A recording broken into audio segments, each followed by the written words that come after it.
But we start tonight with the race to replace Justin Trudeau and the push to get Dominic LeBlanc to change his mind and run for the top job. Are you hoping Minister LeBlanc will reconsider?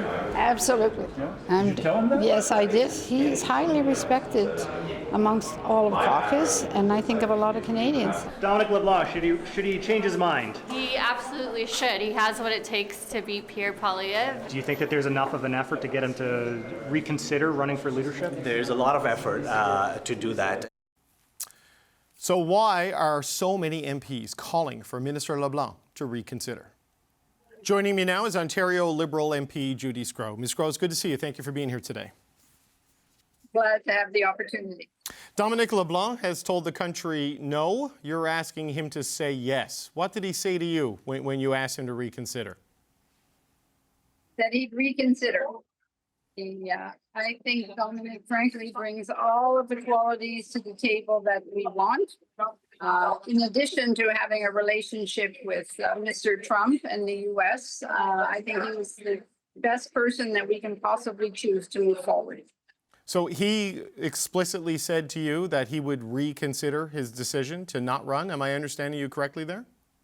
Yes, I was not the only one who had approached Dominic yesterday.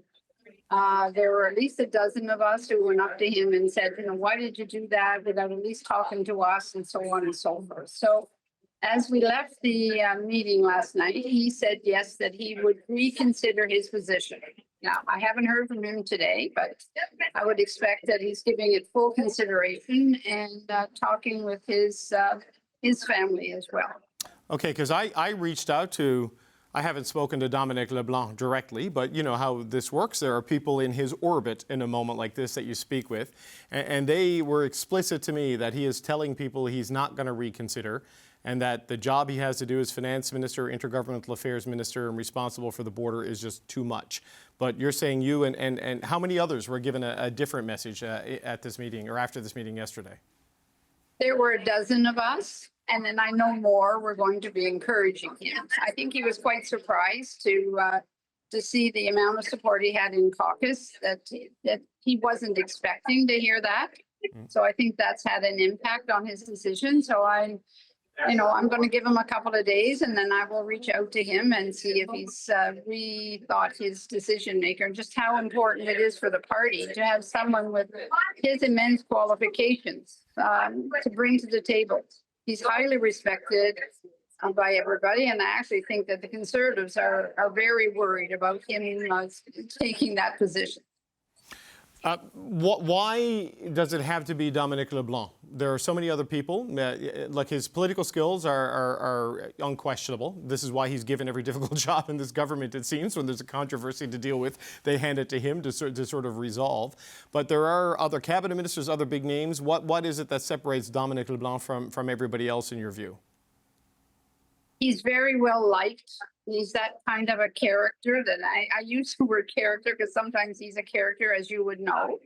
He has a good open personality. He gets along with people very well. He has a good way of sitting down with, whether it's us as caucus or Doug Ford, anyone else, sitting down, having a cigar and resolving issues. He's got that skill set that I'm not sure. I have some great colleagues, but I just think that Dominic has so many excellent qualities that he would be the one to lead us forward at this difficult time. Right. So you say it was about a dozen, and I know you're waiting to catch a flight, so I appreciate you making the time to speak with us. You say there were about a dozen people after the meeting who went up to Dominic LeBlanc and said reconsider, and others who have been reaching out. Have you got a sense of the number? Because it's been suggested to me that he could have close to half of the caucus ready to go with him. I know a lot of Quebec MPs wanted him to get in. What's your sense of the size of the support for a Dominic LeBlanc candidacy inside your caucus? He's got significant support in Ontario caucus, Quebec caucus, and Atlantic caucus. He just has to decide that that's what he wants to do, and I think this race would be over quickly.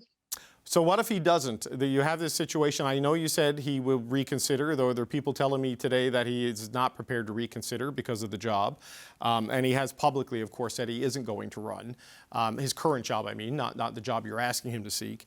What do you do then, Ms. Sgro? What do you and the other MPs do? And how much time do you think he can reasonably take before he gives you a final answer, if this is, in fact, not his final answer? I think once the rules of the engagement are announced next week, and we see everybody who's interested and not interested, he'll have to make a decision by that time if he's reconsidering and what his position is, in fairness to the other candidates. Okay, so you need to know by Monday, do you think? Because I think we may get the rules tonight, tomorrow, that kind of time frame. Do you think it's by the end of the weekend you need to know for sure? Because there isn't a lot of time, as you well know. No, there's not. So I think by the time Monday comes, he's either in or out, and we'll get a better play on just who's in seeking the leadership. Okay. Well, Judy Sgro, we know you've got a plane to catch you there at the airport. I want to thank you for joining us today, and have a safe flight. We'll talk to you soon. Thank you very much, David. Bye-bye. Bye-bye. Okay, we're not going to have to wait until Monday, because after this interview, we reached out to Dominic LeBlanc in his office to ask if he is in fact reconsidering this bid for the Liberal leadership. In a statement, Minister LeBlanc said, "I have been deeply touched by the colleagues who have asked me to reconsider my decision not to run for the leadership of the Liberal Party of Canada. But as I've expressed clearly to many of them, I do not intend to reconsider. I believe that the best thing I can do for our country and for our government at this time is to focus solely on my job as Minister of Finance and Intergovernmental Affairs, and in particular on our relationship with the United States." Well, in less than an hour from now, about 30 minutes from now, in fact, the Liberal Party's top brass meets, and they're expected to decide the rules surrounding the race to replace Justin Trudeau. They need to decide the date of the vote, the size of the entry fee, the cutoff for signing up voters, and who will be eligible to vote. As the rules take form, so does the race. Today, Ottawa Liberal MP Chandra Arya announced his intention to run. We're going to talk to him a bit later. Former Liberal MP Frank Baylis also plans to run. While the rest of the contenders that we're going to show you, they are still said to still be considering. But sources tell us that former Bank of Canada Governor Mark Carney will launch his campaign next week unless there is some sort of a last-minute change. Finance Minister Dominic LeBlanc took himself out of the running yesterday, but now there's a campaign underway to get him to change his mind. Doesn't seem to be working.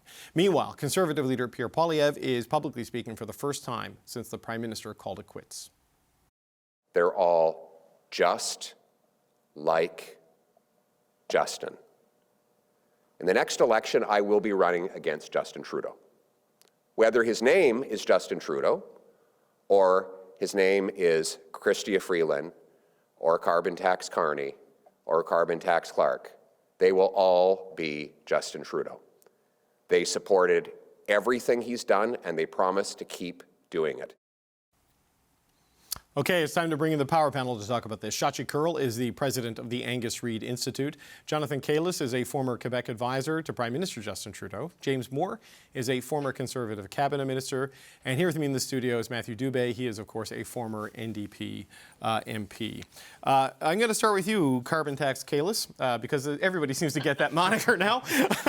What do you make of how we're seeing Pierre Poilievre respond to this today, saying, it doesn't matter that he's gone. It's the same party, the same people, the same ideas, which may not be true by the end of this race. But what do you make of this move to define everything in the frame of it's still Justin Trudeau no matter what?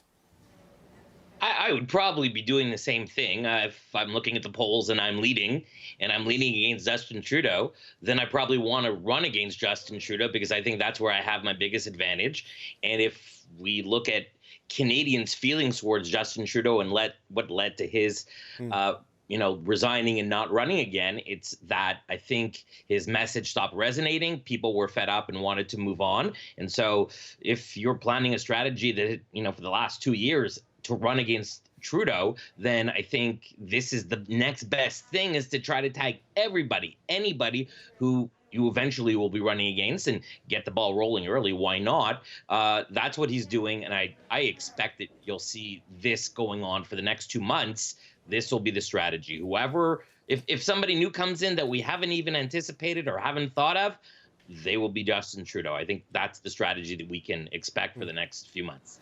James, I wonder your thoughts on the field of candidates we're seeing, because Dominic LeBlanc bowed out, Everyone is trying to get him to come back in caucus, dozens of them. All the premiers I've had on the show say they're so relieved he is staying to deal with the Canada-U.S. threat. Sounds like he would have been a great candidate based on all of this, but yet he's not there. Where do you think this leaves the Liberals in this race? Well, I mean, it's a wide field of candidates. The question is whether or not it's a wide field of serious candidates or credible candidates, and that's what the process is there to smoke out. It's obviously going to be a compressed timeline as well, so people are going to have to shoot their shot and nail it right away out of the gate. And if they don't, I think they're going to fall on their face pretty fast.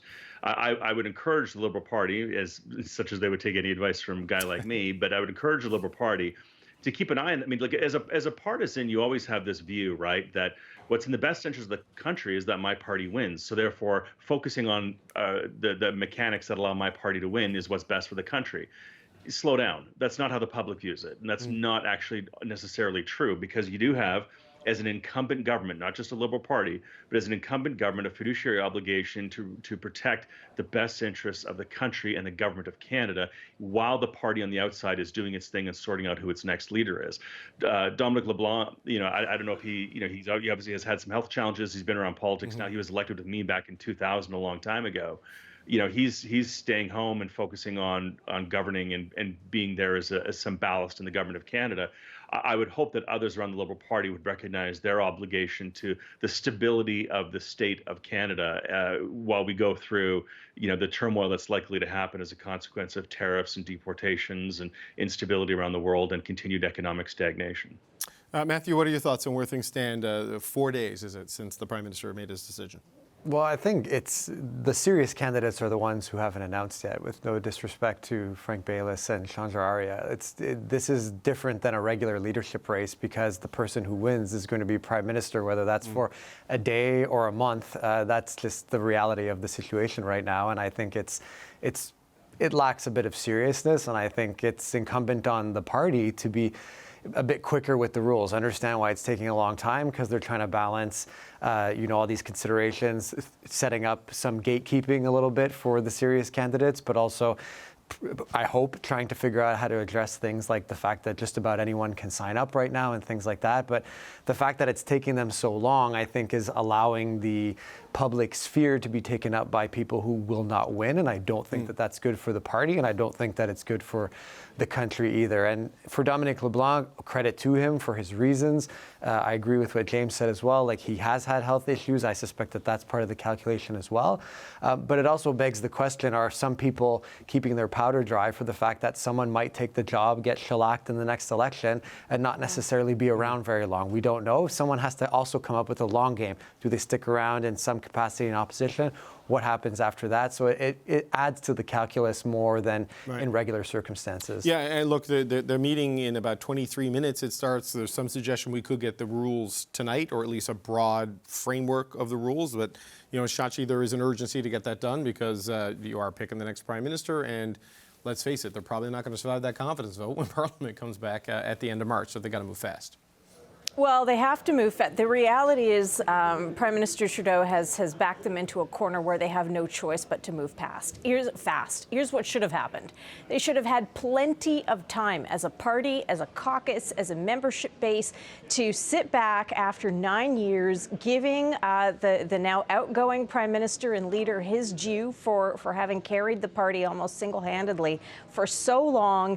Give him his props, give him his honors and his bouquets, and then say, who are we in 2025? Who do we want to be in 4 years? What is the philosophy? Where does the party go? What are the policies that we want to have robust and healthy debates around? There's no time for any of this. And so I think, to Matthew's point, there is a situation here where whoever prevails in a very, very truncated, short runway contest is maybe the warm-up act or the precursor to what the party looks like and where it moves towards as it starts thinking longer term. Now, you could have a situation where the incoming successful prevailing candidate, the person who comes out as leader and Prime Minister, has the campaign of a lifetime, defies expectations, knocks everyone's socks off.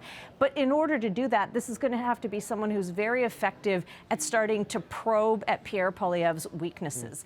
And at this stage, we need to know what the rules are first so that we can figure out really and unpack, number one, who can win a leadership contest per the rules that we still don't know what they are, and then who can effectively take on Poilievre and the Conservatives. Well, Jonathan, we don't know what the rules are going to be yet. I mean, it was probably an entry fee of $250,000. This is the sort of thing we need to see what, when the voting cutoff is and whether you can sign other people up. But at this point, I mean, it seems reasonably clear. Christy Clark is building a pretty big machine as she's getting in. Mark Carney, we're hearing, is going to announce next week officially. Chrystia Freeland, a lot of people say they're getting phone calls from her and it's about the leadership, which would suggest she's getting ready to go. And there's Frank Baylis and Chandra Arya, who are, more long shot candidates, shall we say. Don't know what Melanie Joly is going to do. Don't know what Francois-Philippe Champagne is going to do, and all the others. Karina Gould is someone with... Where do you think this goes? How many people do you think actually get into this race at the end of the day?